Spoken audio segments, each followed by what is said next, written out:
Hello magandang araw. May panibago tayong tanggap na welding inverter. Power Plus yung brand. So magkaparehas lang naman sila ng powerhouse. Yung nito 300 plus niya, pero ito ganito na yung itsura ng terminal. Ginamitan na ng bakal.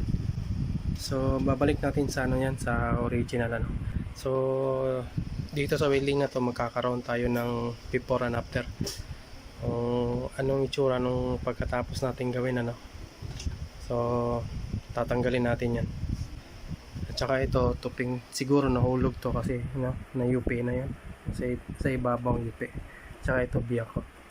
Pero assist na rin natin yan. Ito lang ayusin natin So magkakaroon tayo ng nito before and after. So pakita ko pala yung problema. Umaandar yung welding. Saksak natin. On natin. So on ko na. Yan. Umaandar yung welding, kaso patayin ko muna yung ilaw. Kaso umiilaw yung natin, overcurrent voltage protection natin. So malamang walang output to. So ayun natin. Test tayo. Test tayo. Yan wala tayong masukat na output. So walang output to. So hindi ko na patatagalin, baka may masira pang iba, baka uminit pa yung sa loob. So ayusin natin to So bali ito yung loob na ng ng powerhouse Power Plus na 300. Sobrang alikabok. Yan Pero hindi na to, matagal na itong di ginagamit. Parang sana ewan, parang nasa rice mill banda. Kasi parang ganitong itsura, nasa rice mill Parang nga kasi may mga palay-palay yan So yan yung itsura. So kailangan natin linisin to.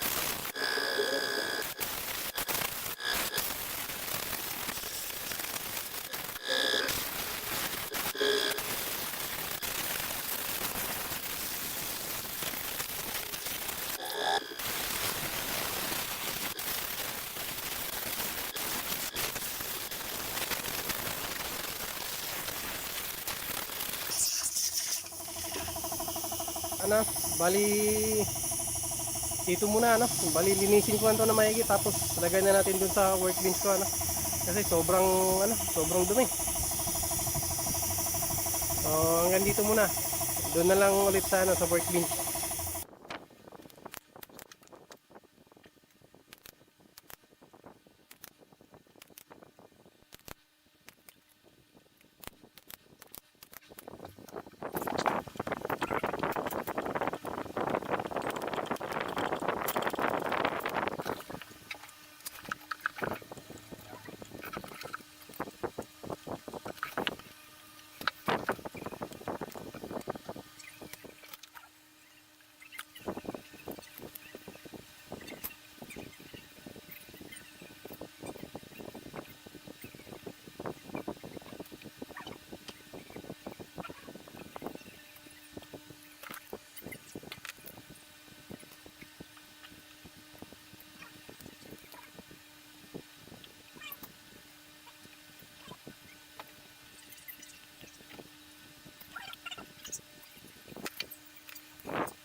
Ito na yung board ng ng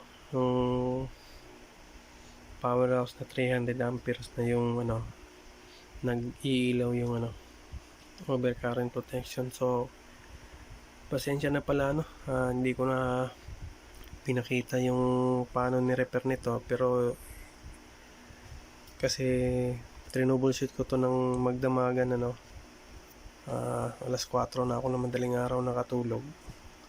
So awa ng Diyos, nakuha naman natin yung trouble, pero hindi ko pa rin mahanap kung saan yung sira, no? Bali ang pinaka ano na lang dito is nagpalit tayo nito, no? Ito lang yung pinalitan natin, yan lang yung sira nito na umiilaw. Pero ito, pinalitan ko na lahat ng pyesa rito maliban dito sa isa. Yan, hindi ko pa napalitan yan. Baka siguro ito yung sira. Sige lang, mag-order ako ng pyesa nito kasi wala ako nito eh. Buti na lang meron pa akong isang ganito. So awa ng Diyos, ano, nakuha naman natin yung trouble. Pero gusto ko talagang troublein to ng maigi, kung anong dahilan nito, ba't umiilaw yung overcurrent protection natin.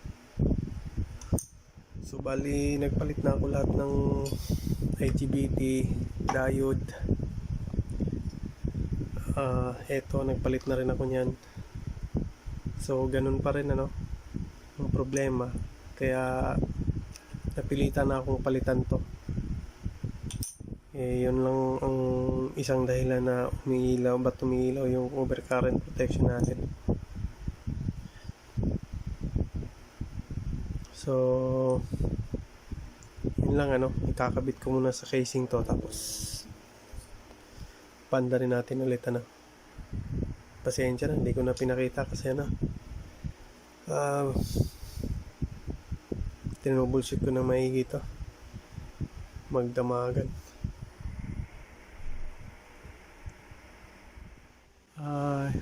Hello ulit, ano. Bali eto pala yung ano, yung block diagram ng Power Plus. Zoomin ko. Yan po yung block diagram niyan. So sa lahat ho ng gawa nating ano, welding inverter, may block diagram ho tayo.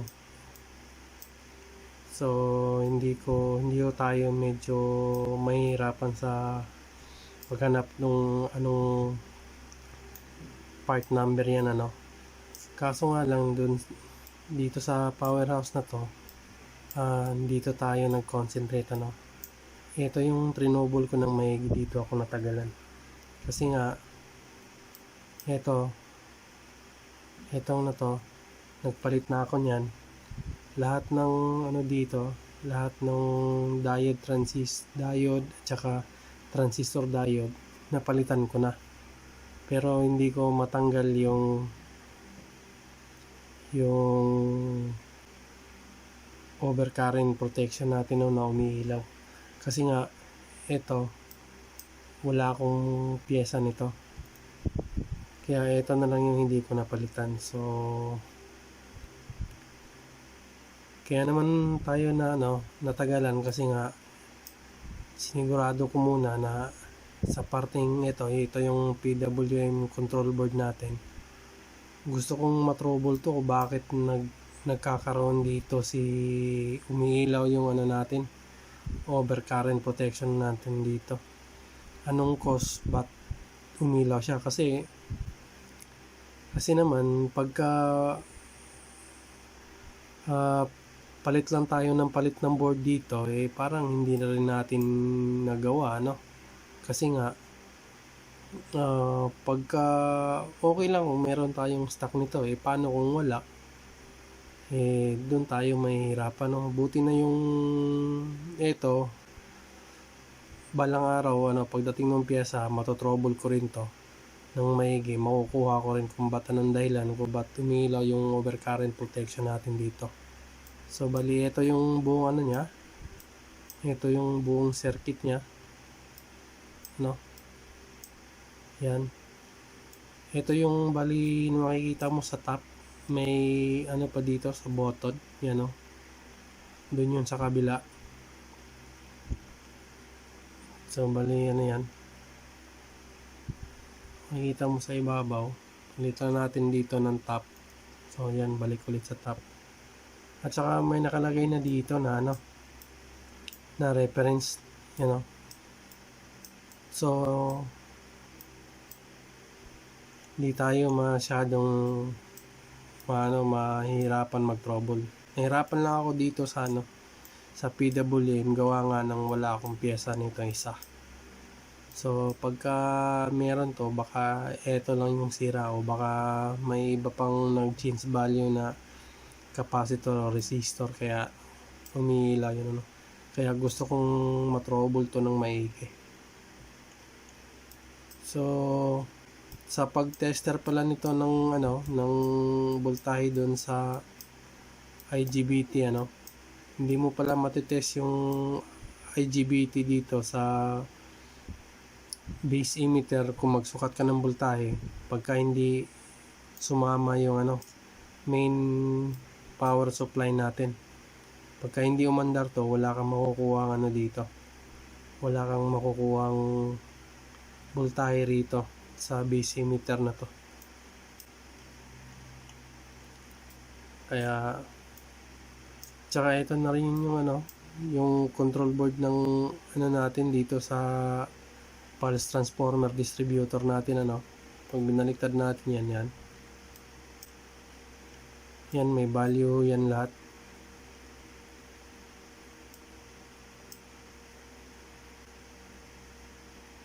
So hindi tayo nahihirapan yan.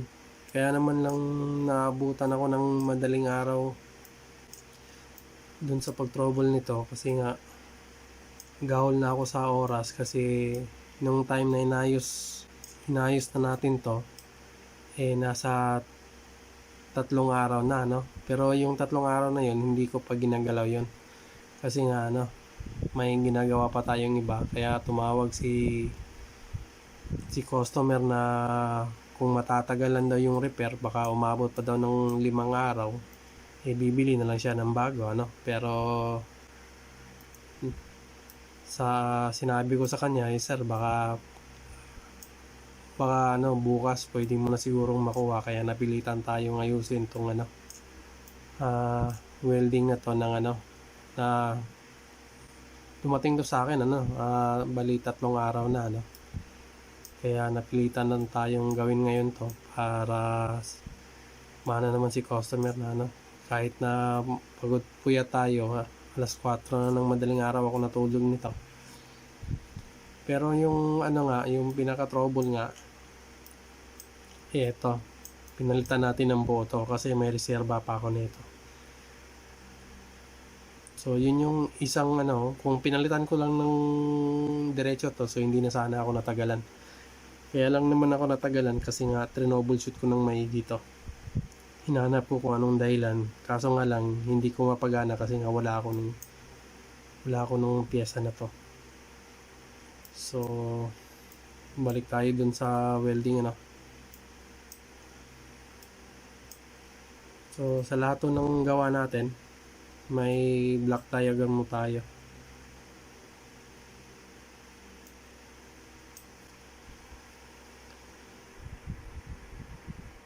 So hello ulit na bali kinabit ko na lahat yung board dito sa chassis nya. So ngayon papaanda rin na natin ano para malaman natin yung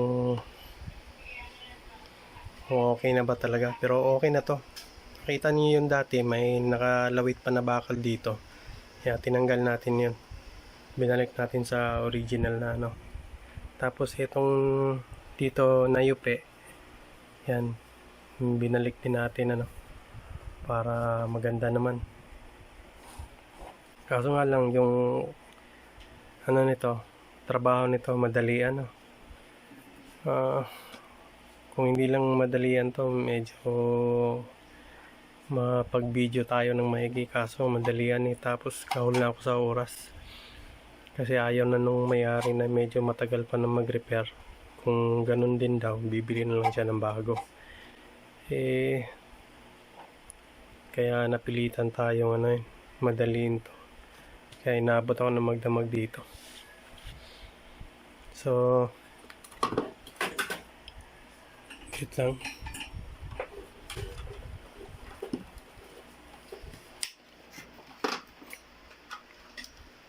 So yan, nakailaw na yung saka natin, yung main switch na lang. So papandarin na natin so yan, 300. Nagsukat tayo ng voltahe.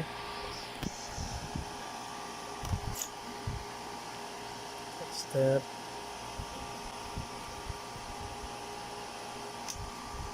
So sukatan natin, meron ba? Yan, meron 51 volts, 51.4 o 0.5. So ang kaibahan lang pala nito, pagka nag-trouble to ng ganito, minsan hindi gumagana to. So yun yung isang palatandaan na may problema yung board. So kaya na lang, i-assemblein ko muna to, tapos na lang, testing natin yung welding sa labas.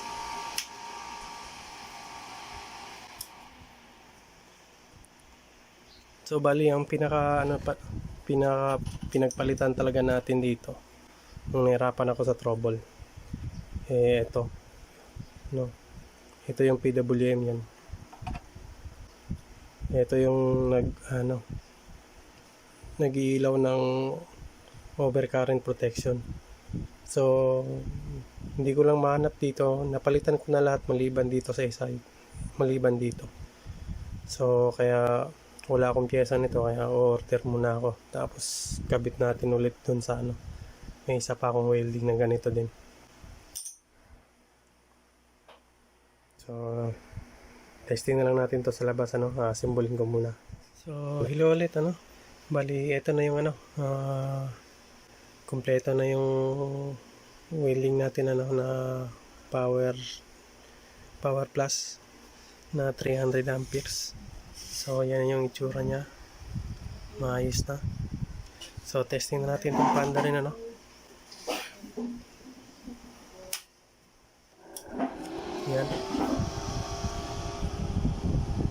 Testing tayo ng output. Yan, meron 4K. So subukan na natin itong i-welding sa labas,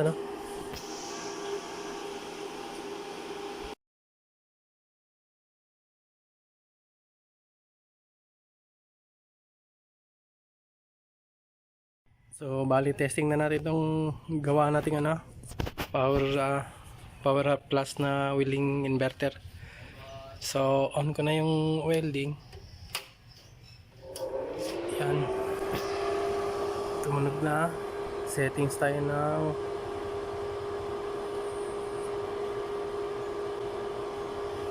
yan lang, 125. So testing na natin ng welding,